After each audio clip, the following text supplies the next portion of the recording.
ផ្លូវបេតុងចំនួន9ខ្សែដែលមានប្រវែង66គីឡូម៉ែត្រស្ថិតនៅក្នុងភូមិសាស្ត្រស្រុកលំផាត់និងស្រុកកូនមុំខេត្តរតនគិរីត្រូវបានប្រារព្ធពិធីសម្ពោធបើកការដ្ឋានសាងសង់ជាផ្លូវការហើយក្រោមអធិបតីភាពដ៏ខ្ពង់ខ្ពស់របស់ឯកឧត្តមញ៉ាមសំអឿនដែលជាអភិបាលនៃគណៈអភិបាលខេត្តរតនគិរី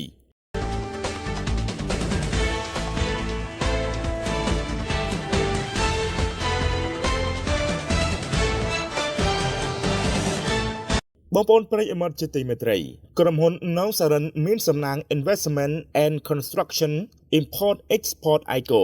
បានប្រារព្ធពិធីសម្ពោធបើកការដ្ឋានសាងសង់នៅផ្លូវបេតុងទាំង9ខ្សែជាផ្លូវការដែលមានទីតាំងនៅទល់មុខសាលាឃុំលបាំង1នាស្រុកលំផាត់ខេត្តរតនគិរីកាលពីព្រឹកថ្ងៃទី21ខែកុម្ភៈឆ្នាំ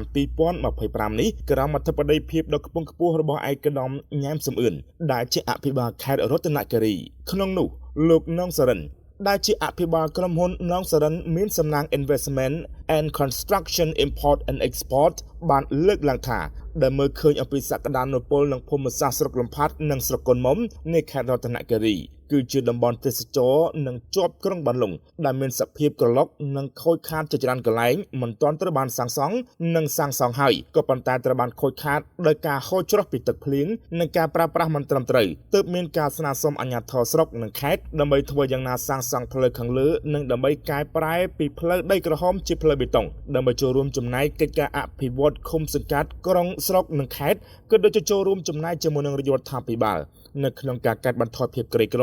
និងលើកកម្ពស់ជីវភាពរស់នៅរបស់បងប្អូនប្រជាពលរដ្ឋនៅក្នុងស្រុកកូនមុំនិងនៅក្នុងស្រុកលំផាត់ខេត្តរតនគិរីដែលក្រុមហ៊ុន Nongsaran មានសំណាង Investment and Construction Import Export បានឯកភាពតាមការស្នើសុំរបស់អាជ្ញាធរស្រុកនិងខេត្តដោយការប្រើប្រាស់កញ្ចប់ថវិការបស់ក្រុមហ៊ុនដោយផ្ទាល់ដែលមានការគៀងគរពីដៃគូសហការនានាទាំងក្នុងនិងក្រៅប្រទេសដើម្បីសាងសង់ផ្លូវបេតុងចំនួន9ខ្សែដែលមានប្រវែង66គីឡូម៉ែត្រមានទទឹង6ម៉ែត្រកម្រាស់2តឹកស្ថិតនៅក្នុងឃុំលបាំង1ឃុំលបាំង2ស្រុកជ័យឧត្តមនិងឃុំកលែងក៏ដូចជាឃុំសេដានៅស្រុកលំផាត់និងឃុំត្រពាំងច្រេះនៃស្រុកកូនមុំខេត្តរតនគិរីដែលត្រូវបានទទួលការអនុញ្ញាតពីរដ្ឋបាលខេត្តរតនគិរីនៅក្នុងការចុះសិក្សាសាងសង់និងអនុវត្តគម្រោងសាងសង់ផ្លូវដោយក្រុមហ៊ុន BHH Investment Co Ltd